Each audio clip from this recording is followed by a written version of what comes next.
അമേരിക്കയുടെ ഭരണസിരാ കേന്ദ്രമായ വൈറ്റ് ഹൗസിൽ $200 മില്യൺ, അതായത് ഏകദേശം 1660 കോടി രൂപ ചെലവിൽ ഒരു കൂറ്റൻ ബോൾറൂം നിർമ്മിക്കാനുള്ള ട്രംപിന്റെ പദ്ധതി അമേരിക്കക്കാർക്കിടയിൽ വലിയ വിമർശനങ്ങളാണ് ഉണ്ടാക്കിയത്. വെള്ളപ്പൊക്കവും കൊടുങ്കാറ്റും പ്രളയവും കാട്ടുതീയും ഒക്കെ കശക്കിയെറിഞ്ഞ അമേരിക്കൻ ജനതയുടെ കൺമുന്നിലാണ് അമേരിക്കൻ പ്രസിഡന്റിന്റെ ആർഭാടത്തിന് കോടികൾ ചെലവഴിക്കുന്നത്. ലാളിത്യം കൊണ്ട് പേരുകേട്ട ജിമ്മി കാർട്ടർ അടക്കമുള്ള പ്രസിഡന്റുമാർ ജീവിച്ച അതേ വൈറ്റ് ഹൗസിലാണ് ട്രംപ് ആർഭാടം നിറയ്ക്കാൻ ശ്രമിക്കുന്നത്. പട്ടിണി കൊണ്ട് പിടയുന്ന ഗാസയിലെ കുഞ്ഞുങ്ങളുടെ കണ്ണീരിന്റെ മുകളിൽ നിന്നിട്ടാണ് ട്രംപ് തന്റെ സ്വപ്നമായ കൂറ്റൻ ബോൾറൂം നിർമ്മിക്കുന്നത്. ഈ വിഷയത്തെക്കുറിച്ചുള്ള നിങ്ങളുടെ അഭിപ്രായം ഇപ്പോൾ തന്നെ കമന്റ് ചെയ്യൂ. നമുക്ക് വിഷയത്തിലേക്ക് വരാം. അമേരിക്കൻ പ്രസിഡന്റായി 2ാം വട്ടം അധികാരത്തിലെത്തിയ ഡൊണാൾഡ് ട്രംപിന്റെ ആഡംബര ജീവിതവും വൻതോതിലുള്ള നിർമ്മാണ പദ്ധതികളും ലോകമെമ്പാടും ചർച്ചയായിക്കൊണ്ടിരിക്കുകയാണ്.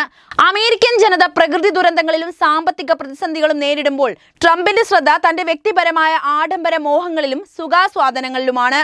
വൈറ്റ് ഹൗസിൽ $200 മില്യൺ, അതായത് 1660 കോടി രൂപ ചെലവിൽ ഒരു കൂറ്റൻ ബോൾറൂം നിർമ്മിക്കാനുള്ള അദ്ദേഹത്തിന്റെ പദ്ധതി ഈ ആഡംബര ജീവിതശൈലിയുടെ ഏറ്റവും പുതിയ ഉദാഹരണം മാത്രം. അമേരിക്കയുടെ ചരിത്രത്തിൽ വൈറ്റ് ഹൗസിൽ നടക്കുന്ന ഏറ്റവും വലിയ നിർമ്മാണ പ്രവർത്തനങ്ങളിൽ ഒന്നായി ഇത് കണക്കാക്കപ്പെടുന്നു. എന്നാൽ ഈ പദ്ധതി രാജ്യത്തിന്റെ യഥാർത്ഥ ആവശ്യങ്ങളെ അവഗണിക്കുന്നതിന്റെയും ട്രംപിന്റെ സ്വയം സ്തുതിയുടെയും പ്രതീകമാണെന്നാണ് വിമർശനം ഉയർന്നിരിക്കുന്നത്. ട്രംപിന്റെ ആഡംബര ജീവിതം ഒരു രാഷ്ട്ര നേതാവിന്റെ ലാളിത്യത്തിന് വിരുദ്ധമാണ്. ഫ്ലോറിഡയിലെ മാർ-എ-ലാഗോ എന്ന അദ്ദേഹത്തിന്റെ ആഡംബര വസതി സ്വർണം പൂശിയ ഇന്റീരിയലുകളും വില കൂടിയ ഫർണിച്ചറുകളും അത്യാധുനിക സൗകര്യങ്ങളും കൊണ്ട് ഇതിനോടകം തന്നെ വാർത്തകളിൽ ഇടം നേടിക്കഴിഞ്ഞു. ഈ വസതി ഒരു രാജകീയ കൊട്ടാരത്തിന് സമാനമാണ്. അവിടെ ട്രംപ് തന്റെ ധനാഢ്യതയും സമ്പന്നതയും പ്രദർശിപ്പിക്കാൻ കിട്ടുന്ന ഒരു അവസരവും പാഴാക്കാറുമില്ല. മാർ-എ-ലാഗോയിൽ നടക്കുന്ന ആഘോഷങ്ങൾ, വിരുന്നുകൾ, ഉദ്ഘാടനങ്ങൾ എന്നിവ ലോകത്തിന്റെ വിവിധ ഭാഗങ്ങളിൽ നിന്നുള്ള പ്രമുഖരെ ആകർഷിക്കുന്നത് തന്നെയാണ്. എന്നാൽ ഇവയ്ക്ക് പിന്നിൽ ഒരു രാഷ്ട്രീയ നേതാവിന്റെ ഉത്തരവാദിത്തത്തിന് പകരം വ്യക്തിപരമായ പ്രശസ്തിയും ആഡംബരവും മാത്രമാണ് പ്രകടമാകുന്നത്. വൈറ്റ് ഹൗസിലെ റോസ് ഗാർഡൻ പുനർനിർമ്മാണം, ഓവൽ ഓഫീസിന്റെ സ്വർണം പൂശിയ നവീകരണം, ലിങ്കൺ ബെഡ്റൂമിന്റെ ക്ലാസിക്കൽ ശൈലിയിലേക്ക് മാറ്റാനുള്ള ശ്രമം എന്നിവയെല്ലാം ട്രംപിന്റെ ഈ ആഡംബര മോഹത്തിന്റെ തെളിവുകൾ തന്നെ. ഈ മാറ്റങ്ങൾ വൈറ്റ് ഹൗസിന്റെ ചരിത്രപരമായ പൈതൃകത്തെ അവഗണിക്കുകയും അതിനെ ഒരു വ്യക്തിയുടെ സ്വന്തം ആഡംബര മോഹങ്ങളുടെ പ്രതിഫലനമാക്കി മാറ്റുകയുമാണ് ചെയ്യുന്നത്. അതേസമയം അമേരിക്കൻ ജനത പ്രകൃതി ദുരന്തങ്ങളുടെയും സാമ്പത്തിക പ്രതിസന്ധികളുടെയും ഭീഷണിയിലാണ് കഴിയുന്നത്. 2024 കാലാവസ്ഥാ വ്യതിയാനം മൂലമുണ്ടായ ചുഴലിക്കാറ്റുകൾ, വെള്ളപ്പൊക്കം, കാട്ടുതീ എന്നിവ ലക്ഷക്കണക്കിന് അമേരിക്കക്കാരെ ദുരിതത്തിലാഴ്ത്തിയിട്ടുണ്ട്. വീടുകൾ പൂർണ്ണമായും തകർന്നു, ജനങ്ങൾക്ക് ജോലി നഷ്ടപ്പെട്ടു, അടിസ്ഥാന സൗകര്യങ്ങൾ തകർന്നുപോയി. ഈ ദുരന്തബാധിതർക്ക് പുനരധിവാസത്തിനും പുനർനിർമ്മാണത്തിനും ബില്യൺ കണക്കിന് ഡോളറുകൾ ആവശ്യമാണ്. എന്നാൽ ഈ അടിയന്തര ആവശ്യങ്ങൾ അവഗണിച്ച് ട്രംപ് തന്റെ $200 മില്യൺ ബോൾറൂം പദ്ധതിയുമായി മുന്നോട്ട് പോകുന്നു. ഈസ്റ്റ് വിങ്ങിലെ പ്രഥമ വനിതയുടെ ഓഫീസുകൾ പോലും ഇതിനായി മാറ്റി സ്ഥാപിക്കാൻ ഉദ്ദേശിക്കുന്നു എന്ന റിപ്പോർട്ടുകൾ ട്രംപിന്റെ മുൻഗണനകൾ എത്രമാത്രം ജനങ്ങളിൽ നിന്ന് വിച്ഛേദിക്കപ്പെട്ടതാണെന്ന് വ്യക്തമാക്കുന്നതാണ്. ട്രംപിന്റെ ഈ ആഡംബര മോഹങ്ങൾക്ക് ധനസമാഹരണം നടത്തുന്നത് സംഭാവനകളിലൂടെയാണെന്നാണ് അവകാശപ്പെടുന്നത്.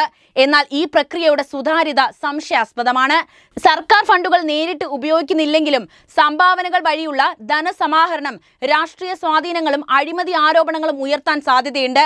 ട്രംപിന്റെ ബിസിനസ് പശ്ചാത്തലവും അദ്ദേഹത്തിന്റെ കോർപ്പറേറ്റ് ലോകവുമായുള്ള ബന്ധവും ഈ ഫണ്ടുകൾ സ്വന്തം വ്യക്തിഗത താല്പര്യങ്ങൾക്കായി ദുരുപയോഗം ചെയ്യപ്പെടുന്നുണ്ടോ എന്ന ചോദ്യം ഉയർത്തുന്നു. മാത്രവുമല്ല, 650 പേരെ ഉൾക്കൊള്ളുന്ന ഒരു ബോൾറൂം നിർമ്മിക്കുന്നത് അമേരിക്കൻ ജനതയ്ക്ക് എന്ത് പ്രയോജനമാണ് നൽകുന്നത്? ഈ ചോദ്യത്തിന് ട്രംപിന്റെ ബോൾറൂമുകളിൽ മിടുക്കനായ ഒരു പ്രസിഡന്റ് ഒരിക്കലും ഉണ്ടായിട്ടില്ല എന്ന വാചകം മാത്രമാണ് ഉത്തരമായി ലഭിക്കുന്നത്. ഇത് അദ്ദേഹത്തിന്റെ സ്വയം സ്തുതിയും മേധാവിത്വ മോഹവും വെളിവാക്കുന്നത് തന്നെയാണ്. ട്രംപിന്റെ ആഡംബര ജീവിതശൈലി വൈറ്റ് ഹൗസിന്റെ പൈതൃകത്തിന് മേലുള്ള കടന്നുകയറ്റമാണ്. വൈറ്റ് ഹൗസ് ഒരു രാഷ്ട്രത്തിന്റെ മനസാക്ഷിയും ചരിത്രവും പ്രതിനിധീകരിക്കുന്ന ഒരു സ്ഥാപനമാണ്. എന്നാൽ ട്രംപിന്റെ നിർമ്മാണങ്ങൾ ഈ പൈതൃകത്തെ മാർ-എ-ലാഗോയുടെ ആഡംബര ശൈലിയിലേക്ക് തിരുത്തി എഴുതുന്നു. അമേരിക്കൻ ജനതയുടെ ലാളിത്യവും മുൻ പ്രസിഡന്റുമാരുടെ പാരമ്പര്യവും ഉൾക്കൊള്ളുന്ന ഈ മന്ദിരം ഇപ്പോൾ ഒരു വ്യക്തിയുടെ ആഡംബര മോഹങ്ങളുടെ പ്രതിഫലനമായിട്ടാണ് മാറുന്നത്. ദാരിദ്ര്യത്തിൽ ജീവിക്കുന്ന ലക്ഷക്കണക്കിന് അമേരിക്കക്കാർ, വീടില്ലാത്തവർ, ജോലി നഷ്ടപ്പെട്ടവർ, പ്രകൃതി ദുരന്തങ്ങൾ മൂലം ദുരിതമനുഭവിക്കുന്നവർ എന്നിവർക്ക് അടിസ്ഥാന സൗകര്യങ്ങൾ പോലും ലഭ്യമല്ലാത്ത ഒരു കാലഘട്ടത്തിൽ ട്രംപിന്റെ ഈ ദൂർത്ത് ഒരു രാഷ്ട്ര നേതാവിന്റെ ഉത്തരവാദിത്തമില്ലായ്മ തന്നെയാണ് വെളിച്ചത്ത് കൊണ്ടുവരുന്നത്. ഈ ബോൾറൂം പദ്ധതി അതിന്റെ വൻ തുകയും ലക്ഷ്യവും പരിഗണിക്കുമ്പോൾ ഒരു വലിയ ചരിത്ര പിശകായി രേഖപ്പെടുത്താനാണ് സാധ്യത.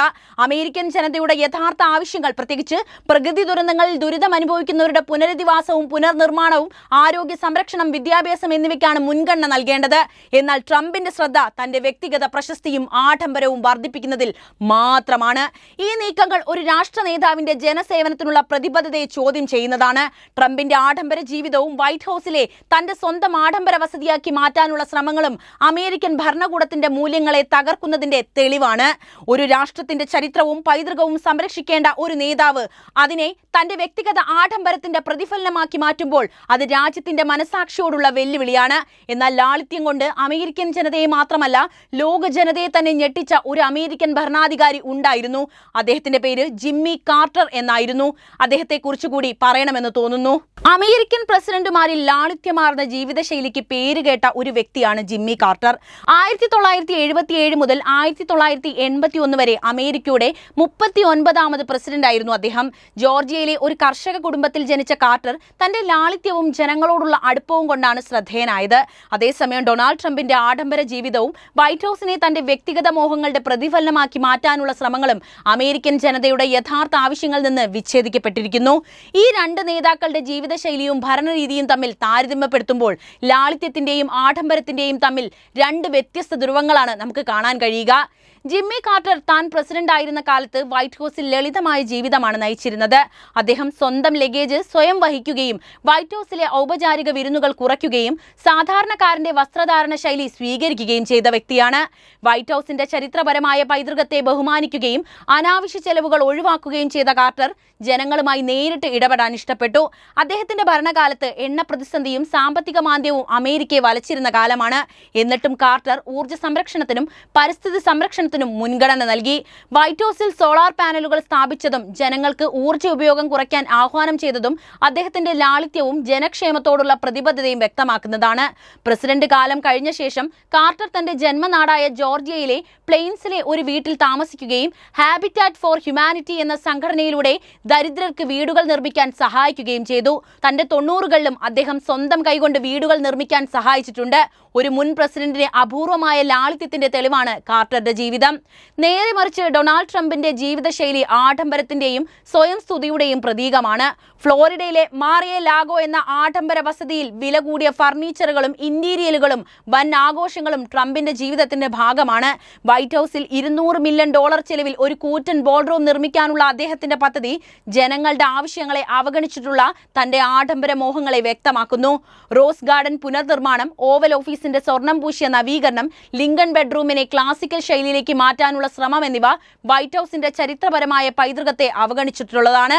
2024 ചുഴലിക്കാറ്റുകളും വെള്ളപ്പൊക്കവും കാട്ടുതീയും മൂലം ലക്ഷക്കണക്കിന് അമേരിക്കക്കാർ ദുരിതം ഇപ്പോഴും അനുഭവിക്കുമ്പോൾ ട്രംപിന്റെ ഈ ദൂർത്ത് ജനങ്ങളിൽ നിന്ന് വിച്ഛേദിക്കപ്പെട്ട ഒരു നേതാവിന്റെ മനോഭാവത്തെ ഹരിക്കേൻ, ഹെലേന, മിൽട്ടൺ തുടങ്ങിയ ദുരന്തങ്ങൾ തെക്ക് കിഴക്കൻ സംസ്ഥാനങ്ങളിൽ വൻ നാശം വിതച്ചപ്പോൾ പുനർനിർമ്മാണത്തിനും പുനരധിവാസത്തിനും വൻ തുകയാണ് അമേരിക്കയ്ക്ക് ആവശ്യമായി വന്നത്.